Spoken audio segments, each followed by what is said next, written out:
Welcome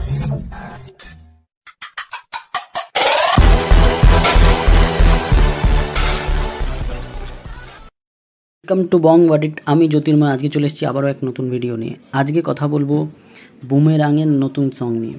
এই নিয়ে কিন্তু অলরেডি সোশ্যাল মিডিয়া অনেক রকমের কথা হয়ে গেছে। অনেকে বলছে গানটা নাকি ভালো নয়, গানটার সাথে ভিডিওটা নাকি সিঙ্ক করছে না, কেমন জানি লাগছে। এবার তারা হয়তো ভাবছে যে জিতের যে আগের ছবিগুলো, যে গানগুলো ছিল, যেমন রাবণে ছিল বা চেঙ্গিজে যেরকম ছিল, সেই রকম ধরনের গান এখানে কেন নয়, এটা একটু আলাদা ধরনের। কিন্তু আমার তো মনে হয় যে এটা পার্টি অ্যানথেম বা পার্টি সং হিসেবে ভালোই যাবে। এটাতে কোনো অংশে খারাপ আমার লাগলো না, এবং এটা ফোক এবং ফিউশন মানে একসাথে একটা অ্যাসেম্বল করে করা হয়েছে, এবং সেটা যথেষ্টই ভালো। এবং তোমরা যদি দেখো যে এটা কার্তিক দাস বাউলের কিন্তু গাওয়া গান। এখানে কিন্তু ধরো শাশ্বত সিং, কার্তিক দাস বাউল এবং মহিলাদের গলায় শ্যামশ্রী সাহা বলে একজন এখানে গেয়েছেন।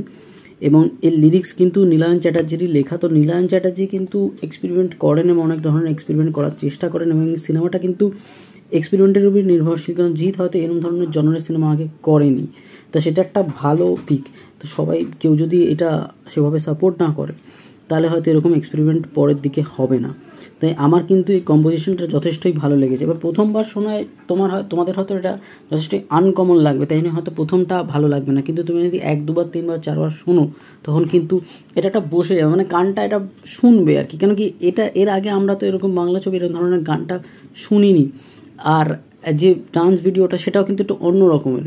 তো তোমরা যদি পুরোটা দেখতে থাকো 3-4 বার তাহলে কিন্তু তোমাদের সাথে এটা ভালো লাগবে, বেশ মানে একটু অন্য রকমের লাগবে। এবং যে গলাটা অনেকে বলছে জিতের সাথে এই গলাটা যাচ্ছে না, সেটাই কিন্তু ভালো লাগছে আর কি। সেটাই ইউএসপি কিন্তু এই ছবিটার বা এই গানটার, যেখানে কিন্তু বেশ আলাদা লাগছে জিতকে। জিত যে গলাটা মেলাচ্ছে ওখানে কার্তিক দাস বাউলের সাথে বা শাশ্বত সিংয়ের সঙ্গে, এটা কিন্তু একটা অন্যরকম লাগছে সেখানে, কিন্তু যথেষ্টই আলাদা, যেটা কিন্তু আগে লাগেনি। এবং এই জনারটাই আলাদা, তাই না? সব মিলিয়ে বেশ ভালো লাগছে। এবং রুক্মিণী মৈত্রর যে গেট আপটা এখানে, সেটা কিন্তু একটা বস লেডির আর কি, সেটা বেশ ভালো লাগছে আর কি এখানে। এবং এখানে যদিও রোবোটিক অ্যাক্টিংটা এখানে করেননি উনি, এখানে খুব নর্মালি থেকেছে। এবার ছবিটা যখন দেখা যাবে তখন দেখা যাবে যে টাইটেল ট্র্যাকটা কীভাবে ইউজ করা হচ্ছে। একটা জিনিস ভালো লাগে যে প্রথমেই বুমেরাং, একটা যেটাকে আমরা বুমেরাং বলি, সেটা কিন্তু ছুঁড়ে দিচ্ছে জিতের দিকে। তো সেটা বেশ ভালো লেগেছে, কিন্তু ওই প্রপসগুলো যেগুলো ইউজ করা হয়েছে সেগুলো বেশ ভালো লেগেছে। এবং এখানে জিতের পোশাকটাও কিন্তু বেশ ভালো লেগেছে। সাধারণত র্যাপ আর্টিস্ট যারা র্যাপ করেন তারা যেরকম ধরনের পোশাক আশাক পরেন বা যেরকম ধরনের জাঙ্ক জুয়েলারি পরেন, সেই জুয়েলারিটা কিন্তু এখানে জিৎ ইউজ করেছে, বা সেরকম ধরনের জ্যাকেট পরেছে, সেরকম ধরনেরই কিন্তু ট্রাউজার পরেছে, এবং গেট আপটাও সেরকমই নিয়েছে এখানে। এবং রুক্মিণীর মতো যেটা বললাম বস লেডির মতন লাগছে। তো দুজনকে সব মিলিয়ে কিন্তু বেশ ভালোই লাগছে, এবং একটা অন্য রকমের ফিল এবং অন্য রকমের একটা ফ্লেভার কিন্তু এটা যাচ্ছে। তো বুমেরাং সব মিলিয়ে কিন্তু বেশ আলাদাই হচ্ছে। তাই এটা কিন্তু ভাববেন না সেই একঘেয়ে পার্টি সং যেরকম রাবণের হয়েছিল সেটার সঙ্গে কেন হচ্ছে না। কিন্তু এত কিছু সমালোচনার পরেও কিন্তু এটা জিদ্দার পাওয়ার যে এটা কিন্তু 3rd-এ আছে ট্রেন্ডিংয়ে। তোমরা দেখে নিও এটা ইউটিউবে, এটা কিন্তু 3rd-এ ট্রেন্ডিংয়ে আছে। আর আমি যখন ভিডিওটা করছি এটা কিন্তু 1.4 লাখ ভিউজ কিন্তু হয়ে গেছে, তোমরা গ্রাসরুট এন্টারটেনমেন্টে দেখতে পারো।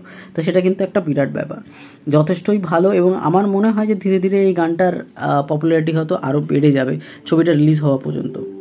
ধন্যবাদ বন্ধুরা, যারা যারা এখনও সাবস্ক্রাইব করোনি তারা সাবস্ক্রাইব করো এবং দেখতে থাকো এবং কমেন্ট এবং লাইক দিও। ধন্যবাদ বন্ধুরা। এরপরে আরও সাকিব খান বা আদার্স আরও সিনেমার আপডেট। Yeah.